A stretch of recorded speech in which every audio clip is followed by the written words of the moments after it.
गरीब के घर आया नया पंखा और फ्रिज।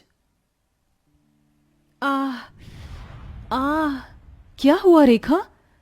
गर्मी के मारे मेरे हाथ पैरों पर ये दाने निकल आए हैं। भाभी, थोड़ा सा बर्फ ला दीजिए। थोड़ा बर्फ लगाऊंगी तो आराम मिल जाएगा। रेखा, गर्मी को देखते हुए उस बर्फ वाले ने अब 100 रुपए की बर्फ कर दी है। और तुम तो जानती हो कि तुम्हारे भैया पूरे दिन में ही मुश्किल से 60-70 रुपए कमा पाते हैं। हे भगवान, भाभी अब मैं क्या करूं? मुझसे तो ये जलन और बर्दाश्त नहीं हो रही। अगर इस गर्मी में हमारे घर में भी एक फ्रिज होता तो हमें ऐसे एक बर्फ के टुकड़े के लिए तरसना नहीं पड़ता।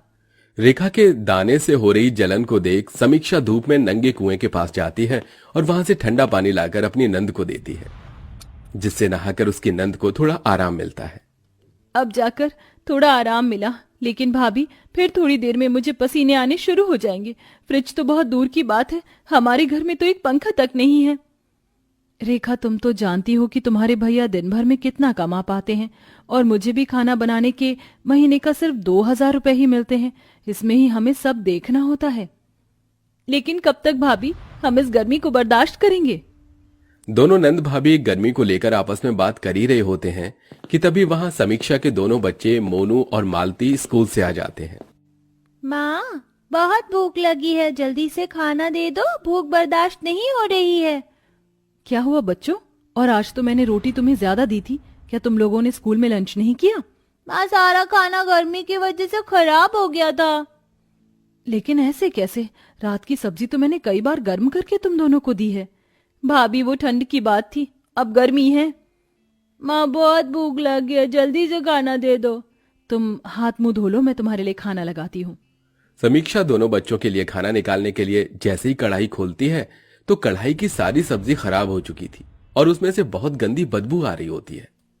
हे भगवान, 2 घंटे पहले ही तो मैंने सब्जी बनाई थी, इतनी जल्दी खराब कैसे हो गई? कहा था ना मैंने, ये गर्मी का मौसम है। अगर आज हमारे घर में एक फ्रिज होता तो ऐसे खाना खराब नहीं होता। जहां गर्मी में पंखा न होने की वजह से वो लोग चैन से सो नहीं पाते थे, वहीं फ्रिज न होने की वजह से रोटी भी ढंग से नहीं खा पाते हैं। दीदी, बहुत गर्मी लग रही है, नींद नहीं आ रही है मुझे। मोनू, गर्मी तो मुझे भी लग रही है। क्या हुआ तुम दोनों को? वैसे ही गर्मी की वजह से मुझे नींद नहीं आ रही है, ऊपर से तुम दोनों हो की। वो क्या करे, गर्मी की वजह से हमें भी नींद नहीं आ रही है, ऊपर से गुमोरी और मच्छर। बाबा, आप पंखा कब लेकर आओगे? अब इस गर्मी में पंखे के बिना और नहीं रहा जाता। देखो ना, हमारे हाथों पर कैसे गमौरी हो गई है। मोनू बेटा, जब बाबा के पास पैसे आ जाएंगे तो वो जरूर पंखा लेकर आएंगे। अपने दोनों बच्चों को गर्मी से इस कदर परेशान होता देख समीक्षा रात भर अपने दोनों बच्चों को पंखा करती रहती है। गर्मी की वजह से पूरे परिवार को हर दिन बहुत मुश्किलों से गुजरना पड़ रहा था। धीरे धीरे बढ़ती गर्मी की वजह से सब लोगों की हालत अब काफी ज्यादा खराब होने लगी थी। सबके शरीर पर घमौरियां, रैशेज, दाने ये आना तो अब आम बात हो गई थी। अरे ये क्या समीक्षा, तुम्हारे हाथों और गले पर ये लाल लाल निशान कैसे? मालकिन, ये तो गर्मी की वजह से हो गया है। ओह अच्छा, सुनो, फ्रिज से बच्चों के लिए आइसक्रीम ले आना, दोनों स्कूल से आ गए हैं। समीक्षा किचन में जाती है और शेफाली के दोनों बच्चों के लिए कटोरी में आइसक्रीम निकाल कर ले आती है। मम्मी, ये आइसक्रीम तो बहुत टेस्टी और ठंडी ठंडी है। मम्मी, थोड़ा एसी बढ़ा दो ना, बहुत गर्मी लग रही है। शेफाली के दोनों बच्चों को एसी में ठंडी ठंडी हवा में आइसक्रीम खाता देख समीक्षा को अपने दोनों बच्चों की याद आ जाती है कि कैसे उसके दोनों बच्चे रात भर गर्मी से परेशान रहकर चैन की नींद भी नहीं सो पाते। बढ़ती गर्मी की वजह से समीक्षा के दोनों बच्चों के शरीर पर बहुत ज्यादा गर्मी के दाने निकल आते हैं। साथ ही साथ बार बार आ रहे पसीने की वजह से दोनों बच्चों को पूरे शरीर में काफी ज्यादा जलन होती है। माँ, बहुत जलन हो रही है, कुछ करो ना माँ।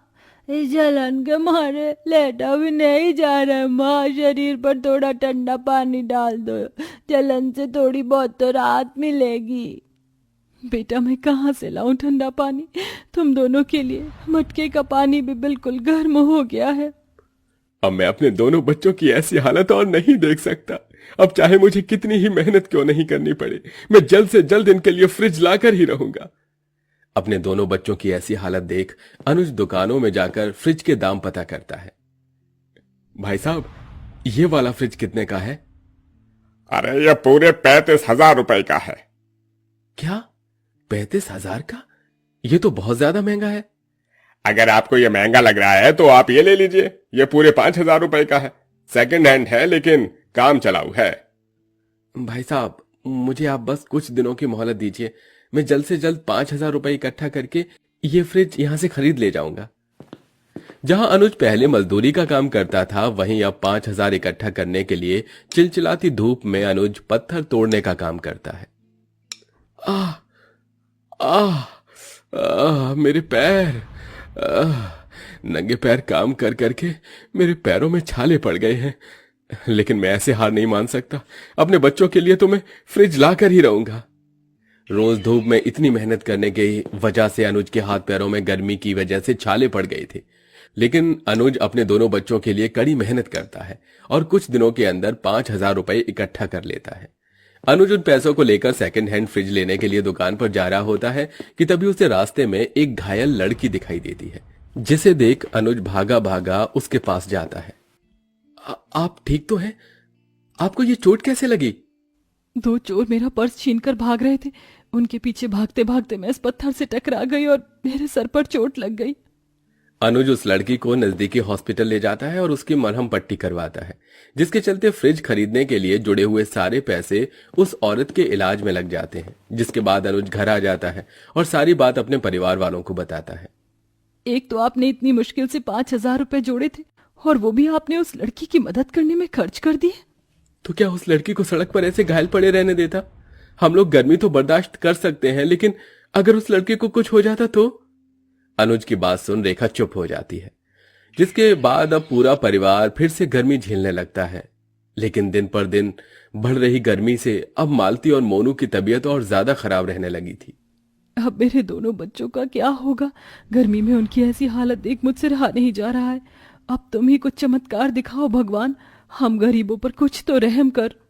समीक्षा ये कहते हुए किचन में खाना बनाते बनाते रोने लगती है कि तभी वहां शेफाली आ जाती है और उसकी सारी बातें सुनती है और उसे थोड़ी देर बाद उसे हॉल में बुलाती है। जी मालकिन, आपने बुलाया? तुम्हें कुछ देना था, ये लो।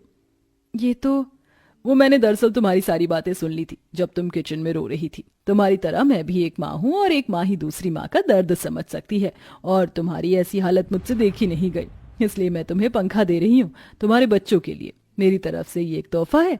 अब तुम्हारे बच्चों को गर्मी से और परेशान नहीं होना पड़ेगा। शेफाली की बात से समीक्षा की आंखों में आंसू आ जाते हैं। समीक्षा उस पंखे को घर लाती है। अनुज पंखे को लगा देता है। पंखे से आ रही ठंडी ठंडी हवा से मानो सबकी गर्मी उड़नछू हो चुकी थी। दोनों बच्चे भी ठंडी हवा के मजे ले रहे थे कि तभी उनके घर के दरवाजे पर दस्तक होती है। अनुज जैसे ही दरवाजा खोलता है तो उसके सामने वही लड़की को खड़ा पाता है जिसकी उसने मदद की थी। आप यहाँ? जी, वो मैंने अस्पताल के आसपास लोगों से पूछकर बड़ी मुश्किल से आपके घर का पता ढूंढा है। उस दिन आप मुझसे बिना मिले ही चले गए थे और मैं आपका ठीक से शुक्रिया अदा भी नहीं कर पाई। मुझे पता चला जो पैसे आपने मेरे लिए खर्च किए वो पैसे से आप अपने परिवार के लिए फ्रिज लाने वाले थे। मुझे सुनकर बहुत बुरा लगा, इसलिए मैं आपको एक फ्रिज देना चाहती हूँ। मैंने तो बस आपकी मरहम पट्टी करवाई थी और आप उसके बदले मुझे फ्रिज दे रही हैं। मैं आपका एहसान कैसे चुकाऊंगा? इसमें एहसान वाली कोई बात नहीं है। आप धीरे धीरे करके इस फ्रिज के पैसों को किश्तों के तौर पर चुका देना। थोड़ी ही देर में दो आदमी एक बड़ा सा फ्रिज लेकर अनुज के घर पहुंचते हैं, जिसे देख उसके दोनों बच्चे बहुत खुश होते हैं। आज तो हमारे घर में पंखा फ्रिज दोनों आ गए। अब तो हम इस पंखे की हवा में आराम से सोएंगे और साथ ही साथ हमारे नए फ्रिज में हम रोज आइसक्रीम जमा कर खाएंगे। दोनों बच्चे को इतना खुश देखकर बाकी सब घर वालों के चेहरे पर भी खुशी आ जाती है, जिसके बाद अब उन लोगों को ना ही तो गर्मी में ठंडा पानी के लिए तरसना पड़ता है और ना ही पसीने से लथपथ होकर सोना पड़ता है। अनुज और समीक्षा धीरे धीरे पैसे जोड़कर उस फ्रिज की किश्त को भी चुका देते हैं और अब सब गर्मी के मौसम में आराम से खुशी खुशी रहते हैं।